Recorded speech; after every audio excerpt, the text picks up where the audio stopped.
ಯಾರಿಗೂ ತಿಳಿಯದ ಒಂದು ರಹಸ್ಯ ಇಂದು ಬಯಲಾಗಲಿದೆ. ತುಲಾ ರಾಶಿಯ ಜನರೇ ಕೇಳಿ.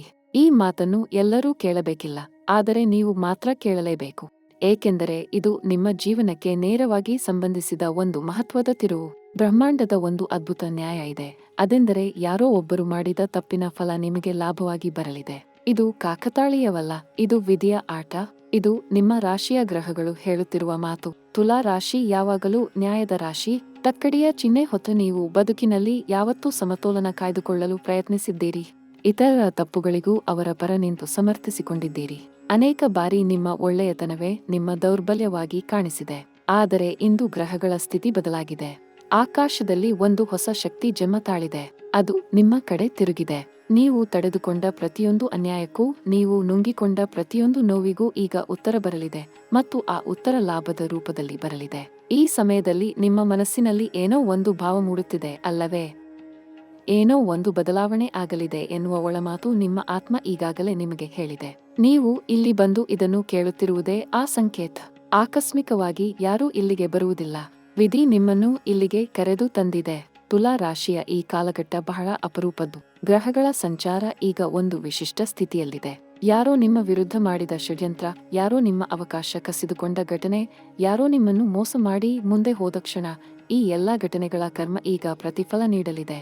ಆದರೆ ಆ ಪ್ರತಿಫಲ ಅವರಿಗೆ ಶಿಕ್ಷೆಯ ರೂಪದಲ್ಲಿ, ನಿಮಗೆ ಲಾಭದ ರೂಪದಲ್ಲಿ ಬರಲಿದೆ. ಇದು ಕರ್ಮದ ನಿಯಮ. ಇದನ್ನು ಯಾರೂ ತಡೆಯಲಾರರು. ಆದರೆ ಮನಸ್ಸಿನಲ್ಲಿ ಒಂದು ಪ್ರಶ್ನೆ ಇದೆ ಅಲ್ಲವೇ?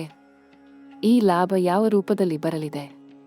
ಯಾವ ಕ್ಷೇತ್ರದಲ್ಲಿ ಬದಲಾವಣೆ ಆಗಲಿದೆ? ಯಾವ ಸಮಯದಲ್ಲಿ ಈ ಶುಭ ಘಟನೆ ನಡೆಯಲಿದೆ? ಈ ಎಲ್ಲಾ ಪ್ರಶ್ನೆಗಳಿಗೆ ಉತ್ತರ ಕ್ರಮೇಣ ಬರಲಿದೆ. ಮೊದಲು ಗ್ರಹಗಳ ಮಾತನ್ನು ಕೇಳಿ. ಅವು ಏನು ಹೇಳುತ್ತಿವೆ ಎಂಬುದನ್ನು ಮನಸ್ಸಿಟ್ಟು ಅರ್ಥ ಮಾಡಿಕೊಳ್ಳಿ. ನಿಮ್ಮ ಜೀವನದಲ್ಲಿ ಬಹಳ ದಿನಗಳಿಂದ ಒಂದು ಕಾಯುವಿಕೆ ಇದೆ. ಒಂದು ಅಪೂರ್ಣ ಆಸೆ ಇದೆ. ಒಂದು ಅನ್ಯಾಯದ ಗಾಯ ಇದೆ.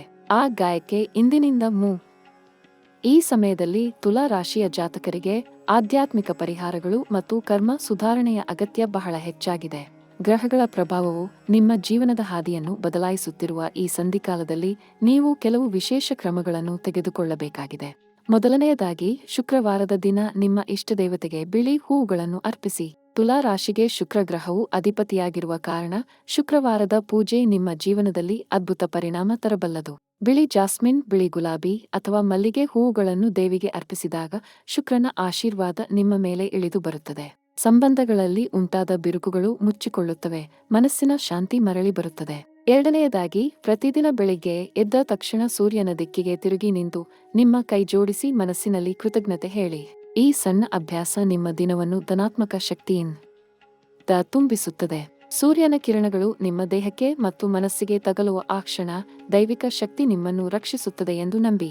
ಶನಿಯ ಪ್ರಭಾವದಿಂದ ಮುಕ್ತಿ ಪಡೆಯಲು ಶನಿವಾರದ ದಿನ ಎಳ್ಳೆಣ್ಣೆ ದೀಪ ಹಚ್ಚಿ ಶನೀಶ್ವರನ ಪ್ರಾರ್ಥನೆ ಮಾಡಿ.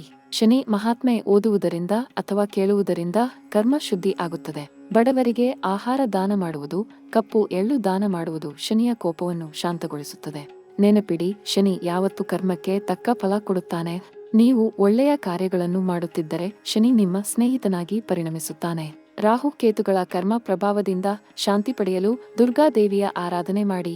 ಮಂಗಳವಾರ ಮತ್ತು ಶುಕ್ರವಾರ ದೇವಾಲಯಕ್ಕೆ ಹೋಗಿ ದೇವಿಯ ಮುಂದೆ ಕಪೂರ ಹಚ್ಚಿ ಪ್ರಾರ್ಥಿಸಿ. ನಿಮ್ಮ ಮನಸ್ಸಿನ ಭಯ ಮತ್ತು ಅನಿಶ್ಚಿತತೆ ದೂರವಾಗುತ್ತದೆ. ರಾಹು ಕೇತು ಕಷ್ಟಗಳ ಮಧ್ಯೆ ಅಡಗಿರುವ ಅವಕಾಶಗಳನ್ನು ತೋರಿಸುತ್ತಾರೆ ಮತ್ತು ನಿಮ್ಮ ಕರ್ಮ ಶುದ್ಧವಾದಂತೆ ಆ ಅವಕಾಶಗಳು ನಿಮ್ಮ ಕೈಗೆ ಸಿಗಲು ಆರಂಭವಾಗುತ್ತವೆ. ಭಾವನಾತ್ಮಕ ಗಾಯಗಳನ್ನು ಮಾಯಿಸಿಕೊಳ್ಳಲು ಪ್ರತಿದಿನ ರಾತ್ರಿ ಮಲಗುವ ಮೊದಲು 5 ನಿಮಿಷ ಮೌನವಾಗಿ ಕುಳಿತು ಉಸಿರಾಟದ ಮೇಲೆ ಗಮನ ಕೊಡಿ. ನಿಮ್ಮ ಜೀವನದಲ್ಲಿ ನಡೆದ ಒಳ್ಳೆಯ ಸಂಗತಿಗಳನ್ನು ಮನಸ್ಸಿನಲ್ಲಿ ಮೆಲುಕು ಹಾಕಿ. ಪ್ರೀತಿ, ಸಂಬಂಧ ಮತ್ತು ಕುಟುಂಬದ ವಿಷಯದಲ್ಲಿ ತುಲಾ ರಾಶಿಯವರಿಗೆ ಈ ಸಮಯ ತುಂಬಾ ವಿಶೇಷವಾಗಿದೆ. ಗುರು ಗ್ರಹದ ಕೃಪೆಯಿಂದ ನಿಮ್ಮ ಹೃದಯದಲ್ಲಿ ಹಲವು ವರ್ಷಗಳಿಂದ ಹುದುಗಿಕೊಂಡಿದ್ದ ನೋವು ಈಗ ನಿಧಾನವಾಗಿ ಗುಣವಾಗಲು ಆರಂಭವಾಗುತ್ತದೆ. ನೀವು ಒಂಟಿಯಾಗಿ ಅನುಭವಿಸಿದ ಕ್ಷಣಗಳು, ನಿಮ್ಮ ಮನಸ್ಸಿನಲ್ಲಿ ಸುರಿದ ಕಣ್ಣೀರು, ಆ ಎಲ್ಲಾ ದಿನಗಳಿಗೆ ಈಗ ಒಂದು ಅರ್ಥ ಸಿಗಲಿದೆ. ಪ್ರೀತಿಯ ವಿಷಯದಲ್ಲಿ ಹೇಳಬೇಕೆಂದರೆ, ಯಾರಾದರೂ ಒಬ್ಬರು ನಿಮ್ಮ ಬದುಕಿನಲ್ಲಿ ಮತ್ತೆ ಬರಬಹುದು. ಹಿಂದೆ ನಡೆದ ಒಂದು ತಪ್ಪು ತಿಳಿವಳಿಕೆ, ಒಂದು ಮಾತಿನ ಜಗಳ ಅಥವಾ ಅಹಂಕಾರದ ಘರ್ಷಣೆ, ಇವೆಲ್ಲವೂ ಈಗ ಒಂದು ಹೊಸ ತಿಳಿವಿನಲ್ಲಿ ಪರಿಹಾರ ಕಾಣಬಹುದು. ಸಂಬಂಧ ಮುರಿದಿದ್ದರೆ ಅದು ಮತ್ತೆ ಜೋಡಿಕೊಳ್ಳಬಹುದು. ಒಂದು ಸಣ್ಣ ಮಾತು, ಒಂದು ಕ್ಷಮೆಯ ಭಾವ, ಅದು ದೊಡ್ಡ ಬಾಗಿಲನ್ನು ತೆರೆಯಬಹುದು. ಮದುವೆ ಆಗಬೇಕೆಂದಿರುವವರಿಗೆ ಹೇಳಬೇಕು, ಈ ಸಮಯ ನಿಮ್ಮ ಜೀವನದಲ್ಲಿ ಒಂದು ಮಹತ್ವದ ತಿರುವು ತರಬಹುದು. ಯಾರೋ ಒಬ್ಬ ವ್ಯಕ್ತಿ ನಿಮ್ಮ ಮನೆಯ ಹೊಸ್ತಿಲು ದಾಟಿ ಬರಲಿದ್ದಾರೆ. ಅವರ ಮೊದಲ ನೋಟದಲ್ಲೇ ನಿಮ್ಮ ಮನಸ್ಸಿಗೆ ಒಂದು ಶಾಂತಿ ಸಿಗಬಹುದು. ಮದುವೆ ಚರ್ಚೆ ನಡೆಯುತ್ತಿದ್ದರೆ ಅದು ಈ ಹಂತದಲ್ಲಿ ಒಂದು ನಿರ್ಧಾರಕ್ಕೆ ಬರುವ ಸಾಧ್ಯತೆ ತುಂಬಾ ಇದೆ. ಆದರೆ ಒಂದು ಎಚ್ಚರಿಕೆ ಬೇಕು. ಈ ಸಮಯದಲ್ಲಿ ಯಾರಾದರೂ ನಿಮ್ಮ ಭಾವನೆಗಳನ್ನು ದುರ್ಬಳಕೆ ಮಾಡಿಕೊಳ್ಳಲು ಪ್ರಯತ್ನಿಸಬಹುದು. ನಿಮ್ಮ ಒಳ್ಳೆಯತನವನ್ನು ದೌರ್ಬಲ್ಯ ಎಂದು ತಿಳಿಯುವವರು ಹತ್ತಿರ ಬರಬಹುದು. ಅಂಥವರನ್ನು ಗುರುತಿಸಿ ದೂರ ಇರಿ. ನಿಮ್ಮ ಹೃದಯ ತೆರೆದಿರಲಿ, ಆದರೆ ಕಣ್ಣು ತೆರೆದಿರಲಿ. ಕುಟುಂಬದ ವಿಷಯದಲ್ಲಿ ಹೇಳಬೇಕೆಂದರೆ, ಮನೆಯಲ್ಲಿ ಹಿರಿಯರ ಆಶೀರ್ವಾದ ನಿಮಗೆ ಈ ಸಮಯದಲ್ಲಿ ಮಹತ್ವದ್ದಾಗಿದೆ. ಅಮ್ಮ ಅಥವಾ ಅಪ್ಪನ ಜೊತೆ ಒಂದು ಮಾತಾಡಿ, ಅವರ ಮಾತು ಕೇಳಿ. ಮನೆಯ ಯಾವುದಾದರೂ ಹಳೆಯ ಮನಸ್ತಾಪ ಇದ್ದರೆ ಅದನ್ನು ಇಲ್ಲಿಗೆ ಮುಗಿಸಿ. ಮನೆಯ ಶಾಂತಿ ನಿಮ್ಮ ಬಾಹ್ಯ ಯಶಸ್ಸಿಗೆ ಅಡಿಪಾಯ. ಮನೆ ತಂಪಾಗಿದ್ದರೆ ಮಾತ್ರ ನಿಮ್ಮ ಕೆಲಸ, ವ್ಯಾಪಾರ, ಸಂಬಂಧ ಎಲ್ಲವೂ ಚೆನ್ನಾಗಿರುತ್ತದೆ. ಮಕ್ಕಳ ವಿಷಯದಲ್ಲಿ ಒಂದು ಸಂತೋಷದ ಸುದ್ದಿ ಬರಬಹುದು. ಮಕ್ಕಳ ಓದು, ಭವಿಷ್ಯ ಅಥವಾ ಅವರ ಯಶಸ್ಸಿನ ವಿಷಯದಲ್ಲಿ ಈ ಸಮಯ ಒಂದು ಹೊಸ ಆರಂಭ ತರಬಹುದು. ನಿಮ್ಮ ಕಷ್ಟದ ದಿನಗಳ ನೋವು ಮಕ್ಕಳ ಸ್ಮಿತದಲ್ಲಿ ಮರೆಯಾಗುವ ಕ್ಷಣ ಬರುತ್ತದೆ. ಆರೋಗ್ಯದ ವಿಷಯದಲ್ಲಿ ತುಲಾ ರಾಶಿಯವರು ಈ ಸಮಯದಲ್ಲಿ ಹೆಚ್ಚು ಎಚ್ಚರ ವಹಿಸಬೇಕು. ಶನಿ ಮತ್ತು ರಾಹುವಿನ ಸಂಯುಕ್ತ ಪ್ರಭಾವದಿಂದ ದೇಹದಲ್ಲಿ ಆಯಾಸ, ನಿದ್ರೆಯ ಸಮಸ್ಯೆ. ತುಲಾ ರಾಶಿಯವರೇ, ಈ ಸಮಯದಲ್ಲಿ ನಿಮ್ಮ ಜೀವನದಲ್ಲಿ ಪ್ರೀತಿ, ಸಂಬಂಧ ಮತ್ತು ಕುಟುಂಬದ ವಿಷಯದಲ್ಲಿ ಅತ್ಯಂತ ಮಹತ್ವದ ಬದಲಾವಣೆಗಳು ಸಂಭವಿಸಲಿವೆ. ಮನಸ್ಸಿನಲ್ಲಿ ಎಷ್ಟೋ ದಿನಗಳಿಂದ ಒಂದು ನೋವು ಇತ್ತು, ಒಂದು ಕೊರತೆ ಇತ್ತು. ಆ ಕೊರತೆ ಈಗ ತುಂಬಲು ಆರಂಭವಾಗುತ್ತದೆ. ನೀವು ಪ್ರೀತಿಸಿದ ವ್ಯಕ್ತಿ ಇರಲಿ ಅಥವಾ ಮನೆಯ ಒಳಗೊಂದು ಅಪ್ಪಟ ಬಾಂಧವ್ಯ ಇರಲಿ, ಎಲ್ಲದರಲ್ಲಿಯೂ ಒಂದು ಶಾಂತಿಯ ಗಾಳಿ ಬೀಸಲಿದೆ. ತುಲಾ ರಾಶಿಗೆ ಶುಕ್ರನು ಯಾವಾಗಲೂ ಅಧಿಪತಿ. ಶುಕ್ರ ಎಂದರೆ ಪ್ರೀತಿ, ಸೌಂದರ್ಯ, ಸಂಬಂಧ, ಕೋಮಲತೆ. ಈ ಸಮಯದಲ್ಲಿ ಶುಕ್ರನು ಉತ್ತಮ ಸ್ಥಾನದಲ್ಲಿರುವ ಕಾರಣ ನಿಮ್ಮ ಪ್ರೀತಿಯ ಜೀವನದಲ್ಲಿ ಒಂದು ಹೊಸ ಅಧ್ಯಾಯ ಪ್ರಾರಂಭವಾಗಲಿದೆ. ಯಾರಾದರೂ ಮಾಡಿದ ತಪ್ಪಿನಿಂದ ನಿಮಗೆ ಲಾಭವಾಗುತ್ತದೆ ಎಂದು ಹೇಳಿದೆವಲ್ಲ, ಅದು ಕೇವಲ ವಸ್ತು ಅಥವಾ ಹಣದ ಲಾಭ ಮಾತ್ರವಲ್ಲ. ಸಂಬಂಧದಲ್ಲಿ ಕೂಡ ಒಂದು ದೊಡ್ಡ ತಿರುವು ಬರಲಿದೆ. ಯಾರೋ ಒಬ್ಬರು ನಿಮ್ಮ ಜೀವನದಲ್ಲಿ ನಿಮ್ಮನ್ನು ತಪ್ಪಾಗಿ ಅರ್ಥ ಮಾಡಿಕೊಂಡಿದ್ದರು. ನಿಮ್ಮ ಪ್ರಾಮಾಣಿಕತೆಯನ್ನು ಅನುಮಾನಿಸಿದ್ದರು. ನಿಮ್ಮ ಪ್ರೀತಿಯನ್ನು ದುರ್ಬಲತೆ ಎಂದು ಭಾವಿಸಿದ್ದರು. ಆದರೆ ಈಗ ಕಾಲಚಕ್ರ ತಿರುಗಿದೆ. ಆ ವ್ಯಕ್ತಿಗೆ ತಮ್ಮ ತಪ್ಪಿನ ಅರಿವಾಗಲಿದೆ. ಅವರ ಆ ತಪ್ಪೇ ನಿಮ್ಮನ್ನು ಮೇಲೆ ತರಲಿದೆ. ಅವರು ತಪ್ಪು ನಿರ್ಧಾರ ತೆಗೆದುಕೊಂಡ ಕಾರಣ ನೀವು ಸ್ವತಂತ್ರರಾದಿರಿ ಮತ್ತು ಆ ಸ್ವಾತಂತ್ರ್ಯವೇ ಈಗ ನಿಮ್ಮ ದೊಡ್ಡ ಆಶೀರ್ವಾದವಾಗಲಿದೆ. ಪ್ರೀತಿಯ ವಿಷಯದಲ್ಲಿ ಹೇಳಬೇಕೆಂದರೆ, ಒಂದು ಸಂಬಂಧ ಮುಗಿದಿದ್ದರೆ ಅದು ದೇವರ ಇಚ್ಛೆ. ಆ ಸಂಬಂಧ ನಿಮಗಾಗಿ ಇರಲಿಲ್ಲ, ಆದರೆ ಮುಂದೆ ಬರಲಿರುವ ಸಂಬಂಧ ನಿಮ್ಮ ಆತ್ಮಕ್ಕೆ ತಕ್ಕಂತಹದ್ದು. ಒಂದು ಹೊಸ ಭೇಟಿ, ಒಂದು ಹೊಸ ಸ್ನೇಹ, ಒಂದು ಹೊಸ ಅನುಭವ, ಇವೆಲ್ಲ ನಿಮಗಾಗಿ ಕಾದಿರುವ ಆನಂದಗಳು. ಮನಸ್ಸನ್ನು ತೆರೆದಿಡಿ. ಹಳೆಯ ನೋವನ್ನು ಹೊತ್ತು ಹೊಸ ಬಾಗಿಲ ಮುಂದೆ ನಿಲ್ಲಬೇಡಿ. ಮದುವೆಯ ವಿಷಯದಲ್ಲಿ ತುಲಾ ರಾಶಿಯವರಿಗೆ ಈ ಸಮಯ ಅತ್ಯಂತ ಮಹತ್ವಪೂರ್ಣ. ಮದುವೆ ಆಗದವರಿಗೆ ಒಳ್ಳೆಯ ಸಂಬಂಧಗಳು ಬರಲಿವೆ. ಗ್ರಹಗಳ ಚಲನೆ ನಿಮ್ಮ ಮದುವೆಯ ಭಾಗ್ಯವನ್ನು ತೆರೆಯಲು ಸಿದ್ಧವಾಗಿದೆ. ಆದರೆ ಮನೆಯವರ ಮಾತಿಗೆ ಕಿವಿ ಕೊಡಿ. ಯಾವ ಸಂಬಂಧ ಬಂದರೂ ಅವಸರದ ನಿರ್ಧಾರ ಮಾಡಬೇಡಿ. ನಿಧಾನವಾಗಿ ಯೋಚಿಸಿ, ಎಲ್ಲರ ಅಭಿಪ್ರಾಯ ಕೇಳಿ ನಂತರ ನಿರ್ಧರಿಸಿ. ಈಗಾಗಲೇ ಮದುವೆ ಆಗಿರುವವರಿಗೆ ದಾಂಪತ್ಯದಲ್ಲಿ ಸ್ವಲ್ಪ ದಿನಗಳ ಹಿಂದೆ ಇದ್ದ ಮನಸ್ತಾಪ ಇಲ್ಲವಾಗಲಿದೆ. ಸಂಗಾತಿಯ ಜೊತೆ ಒಂದು ಮಧುರ ಕ್ಷಣ ಹಂಚಿಕೊಳ್ಳುವ ಅವಕಾಶ ಬರಲಿದೆ. ಒಟ್ಟಿಗೆ ಹೋಗುವ ಪ್ರವಾಸ, ಒಟ್ಟಿಗೆ ಈ ಸಮಯದಲ್ಲಿ ತುಲಾ ರಾಶಿಯವರ ಆರೋಗ್ಯ, ವಿದ್ಯೆ, ಪ್ರಯಾಣ ಮತ್ತು ಜೀವನದಲ್ಲಿ ಅಚಾನಕ್ಕಾಗಿ ಬರುವ ಬದಲಾವಣೆಗಳ ಕುರಿತು ಗ್ರಹಗಳು ಏನು ಹೇಳುತ್ತಿವೆ ಎಂದು ತಿಳಿಯುವುದು ಅತ್ಯಂತ ಅವಶ್ಯಕ. ಏಕೆಂದರೆ ಈ ಕಾಲಘಟ್ಟದಲ್ಲಿ ನಿಮ್ಮ ಶರೀರ, ಮನಸ್ಸು ಮತ್ತು ಆತ್ಮ ಮೂರು ಒಂದು ವಿಶೇಷ ಪರಿವರ್ತನೆಯ ಹೊಸ್ತಿಲಲ್ಲಿ ನಿಂತಿವೆ. ಮೊದಲಿಗೆ ಆರೋಗ್ಯದ ಬಗ್ಗೆ ಮಾತನಾಡೋಣ. ತುಲಾ ರಾಶಿಗೆ ಈ ಸಮಯದಲ್ಲಿ ಶನಿ ಮಹಾರಾಜ ಆರೋಗ್ಯದ ಮೇಲೆ ಸ್ವಲ್ಪ ಒತ್ತಡ ತರುತ್ತಿದ್ದಾರೆ ಎಂದು ಗ್ರಹಸ್ಥಿತಿ ಸ್ಪಷ್ಟವಾಗಿ ಹೇಳುತ್ತಿದೆ. ಆದರೆ ಇದು ಭಯಪಡುವ ಸಂಗತಿಯಲ್ಲ, ಇದು ಎಚ್ಚರಿಕೆಯ ಸಂದೇಶ.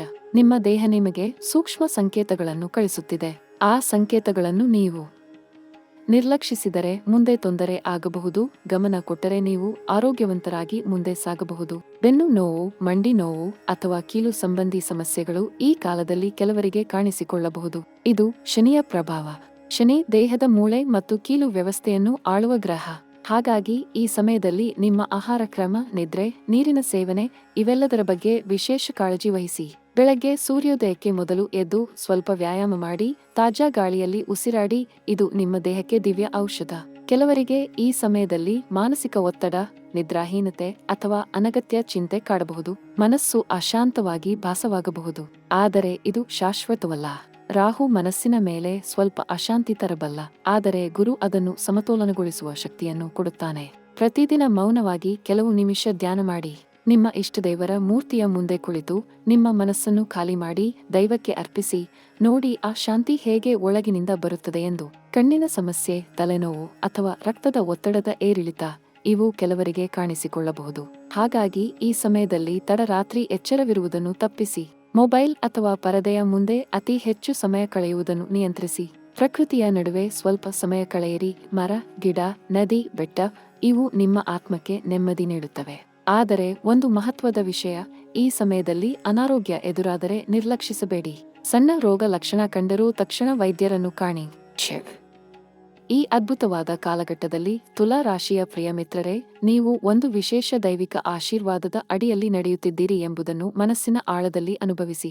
ಜೀವನದ ಪ್ರತಿಯೊಂದು ತಿರುವು ಒಂದು ಪಾಠ, ಪ್ರತಿಯೊಂದು ನೋವು ಒಂದು ಪರಿಶುದ್ಧಿ ಮತ್ತು ಪ್ರತಿಯೊಂದು ಕಷ್ಟವೂ ನಿಮ್ಮನ್ನು ಮತ್ತಷ್ಟು ಬಲಿಷ್ಠರನ್ನಾಗಿ ಮಾಡುವ ಶಕ್ತಿ ಹೊಂದಿದೆ.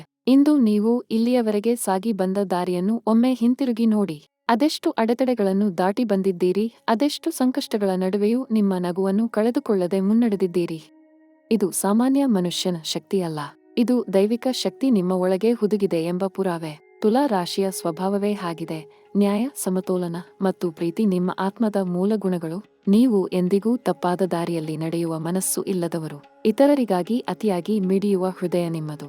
ಆ ಒಳ್ಳೆಯ ಮನಸ್ಸಿಗೆ, ಆ ಶುದ್ಧ ಉದ್ದೇಶಕ್ಕೆ ಪ್ರತಿಫಲ ನೀಡಲು ಈ ಬ್ರಹ್ಮಾಂಡ ಎಂದಿಗೂ ತಡಮಾಡಿಲ್ಲ. ಯಾರೋ ಒಬ್ಬರು ಮಾಡಿದ ತಪ್ಪು ನಿಮ್ಮ ಬದುಕಿಗೆ ಲಾಭವಾಗಿ ಪರಿಣಮಿಸುವ ಈ ಸಮಯ ಕೇವಲ ಆಕಸ್ಮಿಕ ಅಲ್ಲ, ಇದು ಕರ್ಮದ ನ್ಯಾಯ, ಇದು ದೈವದ ಸಂದೇಶ. ಇಷ್ಟು ವರ್ಷಗಳ ನಿಮ್ಮ ತಾಳ್ಮೆಗೆ, ನಿಮ್ಮ ಶ್ರದ್ಧೆಗೆ, ನಿಮ್ಮ ಸತ್ಯಕ್ಕೆ ಸಿಗುತ್ತಿರುವ ಫಲ ಇದು. ನೀವು ಎಂದಿಗೂ ಯಾರ ಹಿಂದೆ ಸೇಡಿನ ಮನೋಭಾವದಿಂದ ನಡೆಯಲಿಲ್ಲ. ನಿಮ್ಮ ಪಾಡಿಗೆ ನೀವು ನಿಮ್ಮ ಧರ್ಮ ಪಾಲಿಸಿದಿರಿ. ಅದಕ್ಕೆ ಈ ಆಶೀರ್ವಾದ ನಿಮ್ಮ ಬಾಗಿಲಿಗೆ ಬರುತ್ತಿದೆ. ಮುಂದಿನ ದಿನಗಳಲ್ಲಿ ನಿಮ್ಮ ಮನಸ್ಸನ್ನು ಸದಾ ಸ್ಥಿರವಾಗಿ ಇಟ್ಟುಕೊಳ್ಳಿ. ಯಾರಾದರೂ ನಿಮ್ಮನ್ನು ಹಿಂಸಿಸಲು ಪ್ರಯತ್ನಿಸಿದರೆ ಅವರ ಮಾತಿಗೆ ಮರುಳಾಗಬೇಡಿ. ನಿಮ್ಮ ಮೌನವೇ ನಿಮ್ಮ ಶ್ರೇಷ್ಠ ಅಸ್ತ್ರ. ನಿಮ್ಮ ಶಾಂತಿಯೇ ನಿಮ್ಮ ಶಕ್ತಿ.